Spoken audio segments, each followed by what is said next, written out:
నగరవనం కాడి నుంచే, స్టేడియం కాడి నుంచే, ఎంఐజీ కాడి నుంచే, జగనన్న కాలనీ కాడి నుంచే, నగరవన శిల్పరామం కాడి నుంచే, ఇంటిగ్రేటెడ్ కలెక్టరేట్ కాడి నుంచే గతంలో కూడా ఈ లక్ష్మీపల్లి రోడ్డులో టీడీపీ గవర్నమెంట్ లో ఒక ఉర్దూ స్కూల్ ఉండింది.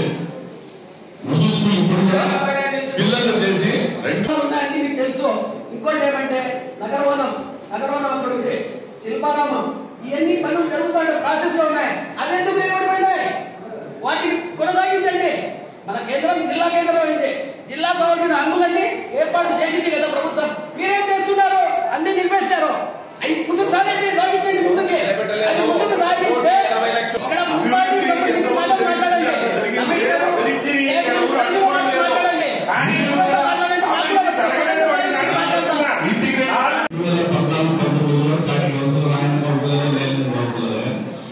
ఫైనాన్స్ వచ్చేది అప్పుడు నా వాళ్ళు ఎంత కావాలని చెప్పేసి ఎక్కువ ఆయన తీసుకున్నారు. ఎంత దగ్గర ₹1,00,00,000, 20 లక్షల నుంచి ₹1,00,00,000 కాంట్రాక్టర్ పని చేయలే. ఆ డబ్బులు ఏం చేసినా లాస్ట్ కరెంట్ బిల్లు కట్టాము, క్యాన్సల్ అయిపోతా అన్నాడు.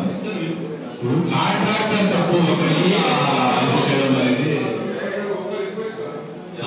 శాంక్షన్ చేసే బాధ్యత నీదే.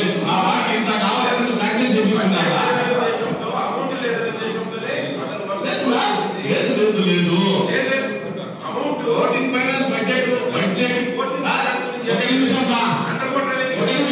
అది కాదు. 14 ఫైనాన్స్ డబ్బులు పడిపోయిన తర్వాత టెండర్లు పిలుస్తారా?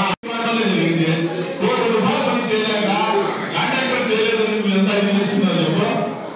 కాంట్రాక్టర్ చేయలే. ముందు కూడా ఎక్స్పర్ట్ చేసేసారు ఆఫీసర్లు కలిసి.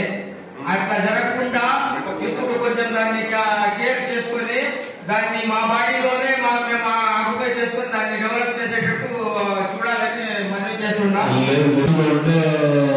ఆయన మా ఎమ్మెల్యే గారు వచ్చేసి ఎస్టీఎస్ గ్రాంట్ తెచ్చి ఆ బిల్డింగ్ అసోసియేషన్ కోసం వచ్చిన డబ్బు మీరు కూర్చోడానికి కారణం ఆ డబ్బే. ఆ బిల్డింగ్ డబ్బు ఆయన ఇది చేసింది.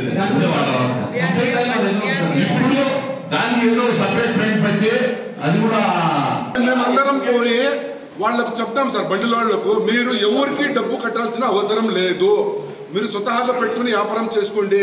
మున్సిపాలిటీకి వస్తే ఖాళీ చేయండి, వాళ్ళకి వస్తే వాళ్ళ ఇష్టం. అది కోర్టు ఉంది కాబట్టి ప్రైవేట్ వ్యక్తులకు అక్కడ డబ్బు వాళ్ళు ఇవ్వకూడదు, లేదు వాళ్ళు కలెక్ట్ చేయకూడదు, బండిల వాళ్ళ కాడ డబ్బు తీసుకోకూడదు. దానికి మీరు రండి, అందరూ ఒకసారి పోయి మేము ఒక టీముగా వాళ్ళకి చెప్దాం సార్, మీరు ప్రైవేట్ వాళ్లకు డబ్బు కట్టకండి. వాళ్ళకి ఇస్తే వాళ్ళకి హక్కు ఉన్నట్టే కదా. పుణ్యాగ్రంథమైందో ఏమైందో అది ఎంత విడుతుందో దాన్ని వెలికి తీసి దాన్ని ఇది చేసి బఫర్ జోన్ అని చెప్పి ఇంతకుముందు కమిషనర్ గారు ఆడ బిల్డింగ్ ఏమో చేశారు, అది ఆక్యుపై చేసుకున్నారా, దాన్ని క్లియర్ చేసినారా, ఇంకా ఏమైనా ఉంటే టౌన్లో లేవో బఫర్ జోన్లు ఆక్యుపై చేసుకునేటువంటి క్లియర్ చేస్తారా? ఇది ఎట్లా నాకు ఇది కావాలి.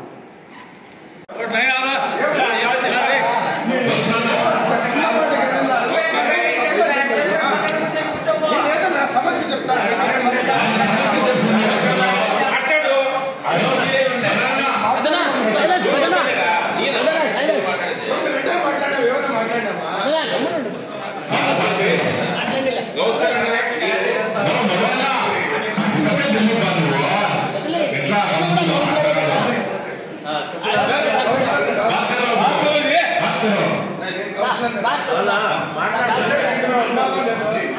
సబ్జెక్ట్